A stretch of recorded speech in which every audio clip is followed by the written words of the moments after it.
दोस्तों, अगर मैं आपसे पूछूं कि दुनिया के सबसे अमीर आदमी कौन है तो क्या आप बता सकते हैं? 7 अरब की भी ज़्यादा इस दुनिया में सबसे ज़्यादा पैसे किस आदमी के पास है, शायद आपको नहीं पता होगा। दोस्तों, आपने बिल गेट्स या जेफ बेजोस का नाम ज़रूर सुना होगा, लेकिन मैं आपको बताना चाहूँगा कि इन दोनों में से कोई भी सबसे अमीर आदमी नहीं है।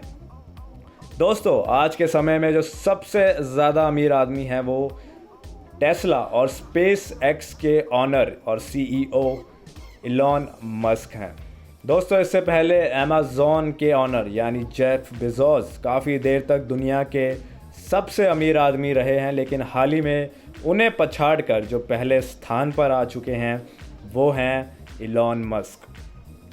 तो कैसे इलॉन मस्क बन गए इतने अमीर आदमी और कैसे उन्होंने हासिल किया ये मुकाम, जानिए आज की हमारी इस वीडियो में। उससे पहले मैं करता हूँ आप सभी का स्वागत हमारे चैनल पे। मैं हूँ आकाश और आप देख रहे हैं नेक्स्ट 9 लाइव। तो दोस्तों, आप में से कई लोगों ने इलॉन मस्क का नाम पहले से ही सुना होगा। इलॉन मस्क आजकल काफ़ी चर्चा में भी हैं क्योंकि इलॉन मस्क ने ये अनाउंस किया है कि वे जल्दी भारत भी आएंगे। जी हाँ दोस्तों, उनकी कंपनी टेस्ला को लेकर भारत में उनकी आने वाली बात से वो काफ़ी चर्चा में चल रहे हैं। दोस्तों, आपको बताना चाहूँगा कि टेस्ला जो कंपनी उनकी जिसके वे सीईओ हैं, वह एक इलेक्ट्रिक कार्स बनाया करती है। इलेक्ट्रिक कार्स जो बाहर के देशों में खासकर अमेरिका, कनाडा और फर्स्ट वर्ल्ड की कंट्रीज़ में काफ़ी ज़्यादा मशहूर है, वह भारत भी जल्दी आने वाली है। दोस्तों, ये कंपनी कितनी बड़ी है आप इस बात का अंदाज़ा इस चीज़ से लगा सकते हैं कि दुनिया की 7 बड़ी कार कंपनीज़ की टर्नओवर को मिला दें तो भी टेस्ला का मुकाबला नहीं कर सकती हैं। दोस्तों, आपको बताना चाहूँगा कि टेस्ला कंपनी और भी कई तरह के प्रोडक्ट्स बनाती है जिसमें आपको जान के हैरानगी होगी। रिपीट दोस्तों, इसके अलावा इलॉन मस्क की और भी बहुत सारी कंपनियां हैं। इनमें से एक कंपनी है जिसका नाम है the boring company. Boring company के जो काम है वो बहुत ही अजीब हैं, आप भी सुन के हैरान हो जाएंगे। बोरिंग कंपनी जहां एक तरफ ज़मीन के अंदर गुफाएं यानी टनल खोदने का काम करती हैं, तो वहीं वे ईंट भी बेचा करती हैं। दोस्तों, ऐसे ही इलॉन मस्क ने कई सारे काम पकड़ रखे हैं। दोस्तों, अब आप सोच रहे होंगे कि एलॉन मस्क इतने बड़े आदमी कैसे बने और आज इतने सारे काम वो कैसे चला रहे हैं। तो दोस्तों, आपको मैं बताना चाहूँगा कि एलॉन मस्क काफ़ी छोटी उम्र से ही शुरू हो गए थे। वे जब बहुत छोटे थे तब वो काफ़ी किताबें पढ़ते थे। ऐसा बताया जाता है कि उन्होंने विकिपीडिया भी पूरा पढ़ रखा है। इसके अलावा उनके पास कई सारी किताबें होती थी जिसमें से कई सारी किताबें अंतरिक्ष और स्पेसशिप्स और रॉकेट से जुड़ी होती थी जिसमें उनका बहुत ज़्यादा इंटरेस्ट था। इसी के चलते उन सभी किताबों को पढ़ते रहते थे और बहुत छोटी उम्र में उन्होंने कंप्यूटर की कोडिंग भी सीख ली थी। बताया जाता है कि जब उम्र होती है खेलने कूदने की तो उन्होंने ऐसी कई गेम्स और ऐप्स बना दी थी जिसे माइक्रोसॉफ्ट जैसी बड़ी बड़ी कंपनियां भी खरीदती थी। इतना ही नहीं दोस्तों, उन्होंने पेपॉल मात्र 17 साल की उम्र में तैयार कर लिया था। पेपॉल, जिसे आप मनी ट्रांसफ़र का गेटवे से समझते होंगे, वे उन्हीं का बनाया हुआ है। इतना ही नहीं दोस्तों, इन्होंने स्पेस एक्स का भी शुरुआत कर दी है। स्पेस एक्स जो अंतरिक्ष में जहाज़ और रॉकेट्स बेचता है, ये कंपनी नासा के साथ जुड़ी हुई है और कई सारे प्रोजेक्ट्स पे काम भी करती रहती है। दोस्तों, स्पेस एक्स से जुड़ी कई कहानियाँ और न्यूज़ आप सुनते ही रहते होंगे।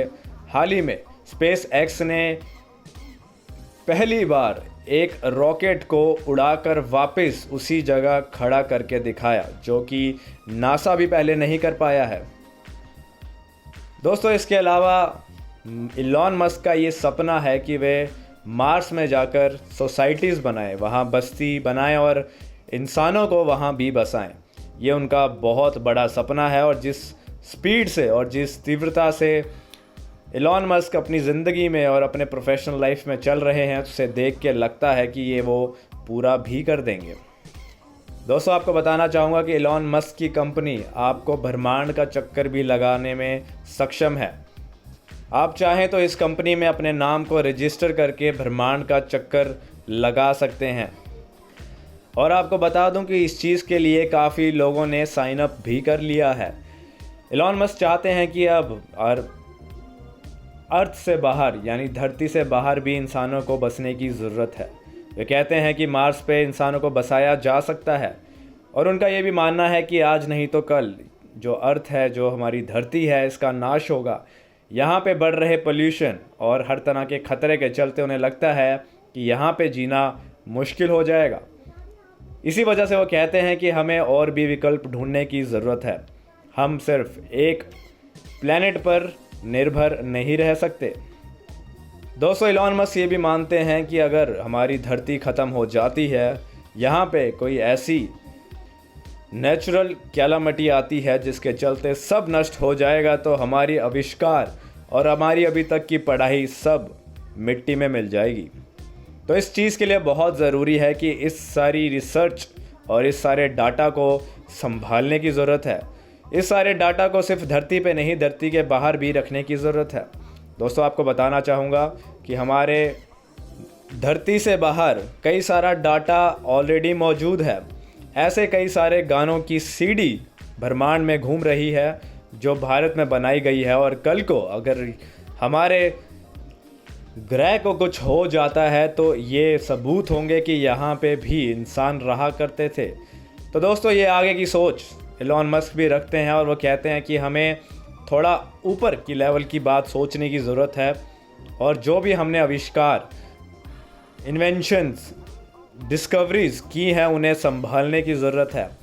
इसी वजह से वो चाहते हैं कि सिर्फ धरती नहीं, धरती के बाहर भी हमें हर संभव कोशिश को करने की ज़रूरत है। तो दोस्तों इतनी बड़ी सोच रखने वाले एलॉन मस्क आज के समय में सबसे ज़्यादा चर्चित व्यक्ति ही नहीं, सबसे अमीर व्यक्ति भी बन चुके हैं। मैं आपको बताना चाहूँगा कि ये इन्होंने जो खिताब हासिल किया है ये बहुत लंबे समय में नहीं किया है। आज से कुछ साल पहले ही उनकी इतनी भी आमदनी नहीं थी या इतनी भी वेल्थ नहीं थी कि वे टॉप 10 में भी आ पाएँ, लेकिन अचानक उनके आइडियाज़ और उनकी कंपनीज़ में ऐसा मुनाफा हुआ है, ऐसी बढ़ोतरी हुई है कि आज के समय में वे सबको पछाड़ के नंबर 1 स्थान पर आ चुके हैं। दोस्तों एक्सपर्ट्स की माने तो उनका मानना है कि एलॉन मस्क पहले ऐसे व्यक्ति बनने वाले होंगे जो $1 ट्रिलियन की संपत्ति के मालिक होंगे। दोस्तों ये बहुत बड़ी बात है, लेकिन वहीं कहते हैं कि कुछ भी असंभव नहीं है, और जिस हिसाब से, जिस स्पीड से एलॉन मस्क चल रहे हैं, लगता है कि ये इस मुकाम को भी हासिल कर लेंगे। तो दोस्तों आपका क्या मानना है इस पूरे विषय को लेकर, हमें कमेंट बॉक्स पर ज़रूर बताइएगा। अगर आपको वीडियो पसंद आई है तो लाइक और कमेंट भी ज़रूर कर दीजिएगा। मैं आपके लिए ऐसे ही इंटरेस्टिंग कहानियाँ और वीडियोज़ लेकर आता रहूँगा। नमस्कार।